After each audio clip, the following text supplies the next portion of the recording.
छात्रों की, और जो लोग विरोध कर रहे हैं 4 साल बाद हमारे ये लोग क्या करेंगे, उनको नौकरी मिलेगी या नहीं मिलेगी, सबसे बड़ा जो लोगों का जो प्रदर्शन कर रहे हैं उनका कंसर्न ये है। पहले मैं चाह रहा हूं आप इसी पर बोलें, जबकि पक्ष में सरकार और बाकी कुछ एक्सपर्ट्स भी ये कह रहे हैं भाई 4 साल की आपको 17-18 साल में आपको अगर नौकरी पे रख लिया गया, 21 तक भी रख लिया गया, और आप 4 साल बाद निकलते हैं, आप 25 के होते हैं, आप बूढ़े तो नहीं हुए, आपके पास 11-12 लाख रुपए हैं, 4 साल का आर्मी का एक्सपीरियंस है, आपको वहां ग्रेजुएशन की वो भी डिग्री भी मिल सकती है, तो आपके पास तो पूरी दुनिया खुली है, कहीं भी आप आर्मी का सर्टिफिकेट है, आर्मी का सर्टिफिकेट। दिसंबर जी मानक देखिए, पक्ष विपक्ष को छोड़ दो और उनको बात करने दो, और मेरी इन सब युवाओं के साथ पूरी सहानुभूति है, और मैं आपके चैनल के जरिए इनको कहना चाहता हूं कि कोई भी ऐसा काम मत करो कि जिस मुहिम के लिए आप काम कर रहे हो आप उस मुहिम के काबिल नहीं रहो, कि फौज को सबसे पहले डिसिप्लिन लोग चाहिए, और ऐसे फौजी हम नहीं ले सकते जो लोग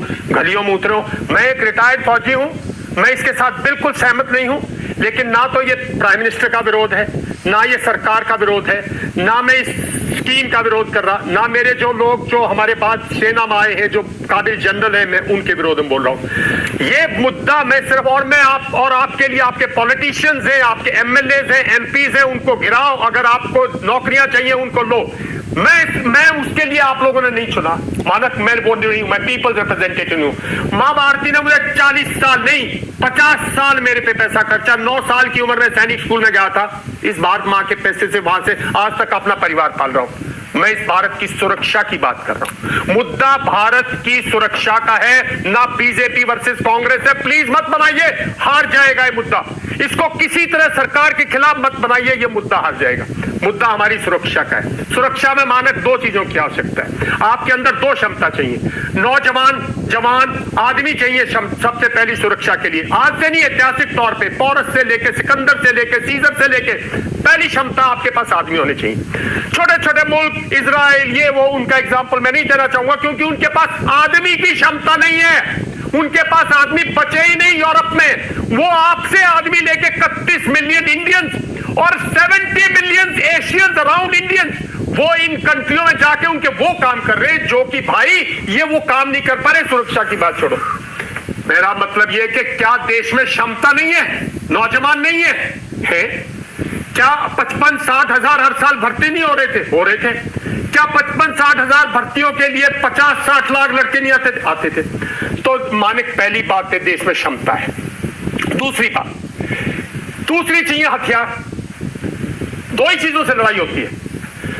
हथियारों की क्या देश में क्षमता है? नहीं, हमने इंपोर्ट किए, ये किया, आज हम आत्मनिर्भर पे बना रहे हैं, लेकिन इसको खरीदने के लिए पैसा चाहिए। ठीक है, क्या भारत में पैसे की, ये पैसा इकट्ठा करने की क्षमता है या नहीं है?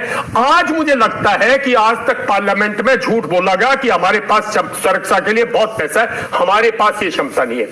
क्या इस क्षमता को बढ़ाने के लिए यही एक तरीका था कि आप 4-4 साल में यूनिट्स की दुरुस्ती कर दो, आप अपने एक इतनी प्रणाली को खत्म कर दो और एक नई प्रणाली ले आओ जिसका सर पैर कुछ नहीं जानते आप, जिसका आपने कोई एक्सपेरिमेंट नहीं किया, जिसका मिलिट्री रिफॉर्म्स पे मैं आऊंगा। मानक आपने मुझे बुलाया है, मैं बताऊंगा मिलिट्री रिफॉर्म्स कैसे होते हैं। मैंने रशिया के मिलिट्री रिफॉर्म, सोवियत यूनियन से रशिया के मिलिट्री रिफॉर्म देखे, 4 साल भारत सरकार को उसकी रिपोर्टें भेजी वहां से मॉस्को से, कैसे होते मैं वो भी बताऊंगा।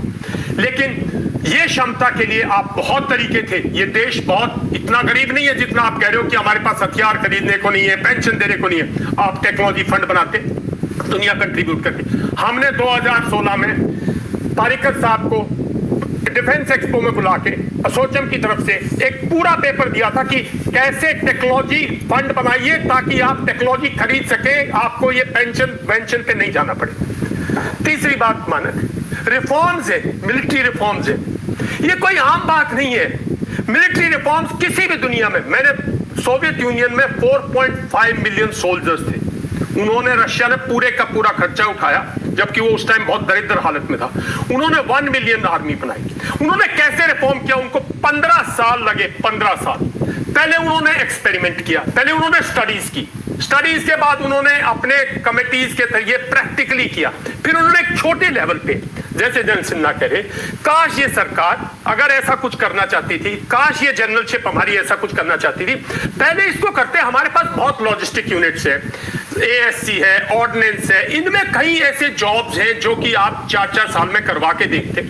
आप तो हो सकता है जिनको रख रहे हैं उनको वहीं लगाएं। नहीं साहब, ऐसे कैसे? ये गलत बात है। एक और चीज, एक और जुमला पहना दो। एक जुमला पहना दिया सबने कि भारतीय सेना युवा होनी चाहिए। अरे भाई, भारतीय सेना युवा हर साल 50-55 हजार आदमी युवा जा रहे हैं यार।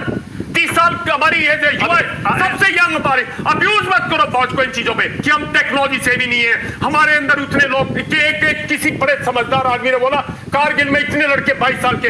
अरे भाई, वो हमारी ड्रिल्स हैं। बदकिस्मती किस्मती है वो, सोल्जर के सीने में नहीं दिखा। अभी एवरेज एज जो है 32 है सर, 32 है। 32 से 26 हो जाए तो क्या दिक्कत है? और अगर 32 है तो क्या दिक्कत है? आज क्या अनफिट है? ये सारी जनरलशिप रिटायर क्यों नहीं करती? इनको बनाओ ना, मुझे बना देते, मुझे रिटायर करते 44 साल पे। क्यों भारतीय जवान को रिटायर कर रहे हो आप? कैसी बात करते हो? जो जहां से मुद्दा जिन्होंने सजेस्ट किया था वो तो 65 साल तक नौकरी करने को तैयार थे। पर आपको दिक्कत क्या है? मुझे जो दिक्कत है, मेरी दिक्कतें साफ है। देखिए, भारतीय सेना का मैं आपके चैनल पे बच कहूं, भारतीय सेना के अंदर सबसे बड़ी आज दुनिया में अफरा तफरी है। चारों तरफ जो हमारा इंटरनेशनल माहौल है बिल्कुल डिस्टेबलाइज है, कोई डिसऑर्डर है। हमारे मुल्क, पड़ोसी मुल्क जो है वो आज काफी चीज से सफर कर, अनस्टेबिलिटी है। 30-31 मिलियन इंडियंस बाहर काम भी कर रहे हैं। दुनिया में सिक्योरिटी अनस्टेबिलिटी है। हमारे यहाँ सिक्योरिटी मुद्दा है। लाइव ओनली कंट्री जिसके 2 लाइव बॉर्डर्स है। ठीक है भाई, 2 लाइव बॉर्डर्स है, वहां रोज ये है। ठीक वो है, रोज ये वहां अगर आप आंख बंद करो, चाइनीज यहाँ के बैठ जाएगा, आपकी पार्लियामेंट सवाल ही नहीं करती वो कहां बैठा है, कहां चला गया। ठीक है, वो वहां बैठा रहता, नहीं हिलता वो। पाकिस्तानी 2 मिनट में टेररिस्ट घुसा देता है। मैंने पहले भी कहा, ये देश में सुरक्षा के बहुत कठिन मुद्दे आए, जैसे इन्होंने RR की बात की, राष्ट्रीय राइफल की बात की। कुछ लोगों ने कभी विशंबर जी, एक सेकंड विशंबर जी, मैं आप भावुक हुए, मैं समझ, भावुक नहीं हूं, लेकिन मैं दूसरी बात, मेरे से रीजनेबल बात, नहीं, मैं रीजनेबल बात कर रहा हूं। आप ये मैं दूसरी बात मैं कह रहा हूं कि हमारे टोटल आर्मी में कितने लोग हैं? हमारी आर्मी 1.2 मिलियन 1.2 मिलियन 50% उनके सैनिक हैं। सर 12 लाख में से अगर 46,000 हर साल 4 साल के लिए रिक्रूट कर भी लिए, क्या दिक्कत है? आप तो ऐसे कह रहे हैं जैसे पता नहीं कोई 4 साल के लिए अगर 46,000 रख लिए, सुनो, तो पूरी सेना का मनोबल हिल जाएगा और पूरा सिस्टम गड़बड़ा जाएगा। एक मिनट साहब, गलत, आप भी गलत। हमारे यहाँ हर साल 55 से 60,000 रिक्रूट नया आता है। हाँ, वो 15 साल तक तो रहता है ना। ठीक है, आज ये 44-45 कह रहे हैं, ये 50,000 55,000 जाएगा। ओके, ये 4 साल में वापस आ गया। कोई रेगुलर नहीं हुआ, ये इसमें से 25% रेगुलर हो गया। ठीक है, 75%। 2030 के अंदर 50% लोग वो होंगे जो इस स्कीम के तहत आपकी सेना में 4 साल रहेंगे। 4 साल वाले। मैं आपको एक चीज बताता हूँ। एक इन्फेंट्री की प्लेटून के ऊपर आप लड़ाई लड़ते हो, उसमें 30 से 32 आदमी होते हैं। मैं एग्जैक्ट नहीं बोलूंगा एक जैसे। हाँ, ठीक है, उसमें 20 से 22 आदमी जवान होते हैं। ये जवान जो है, ये सारे अगर 4 साल की नौकरी से नीचे वाले हैं, तो आप इसकी लड़ाई, इसकी कॉमरेडरी, इसकी स्पिरिट, इसकी जान, इसकी काबिलियत। मैं एक एग्जांपल देता हूं इस देश को। मैं 2002 में पराक्रम हुई थी। हमारे पास T-55 टैंक थे, आउटडेटेड टैंक, बिल्कुल बेकंडम हो चुके थे। 10 साल कहीं से स्पेयर नहीं आ रहे थे। मैंने यूनिट टेक ओवर की। मेरी यूनिट में कुछ टैंक खराब पड़े थे, ये पड़े थे, और पराक्रम हुई। मैं आप सोच नहीं सकते पुराने जवानों ने, JCOs ने कैसे काम, क्योंकि उनकी काबिलियत थी। भैया, टैंक में हमारा जवान टैंक मैन करता है, रशिया में ऑफिसर मैन करता है 5 साल ट्रेनिंग के बाद। जो लोग कह रहे हैं हमारी हम टैक्स से भी नहीं है, भाई थोड़ा सा सोचो।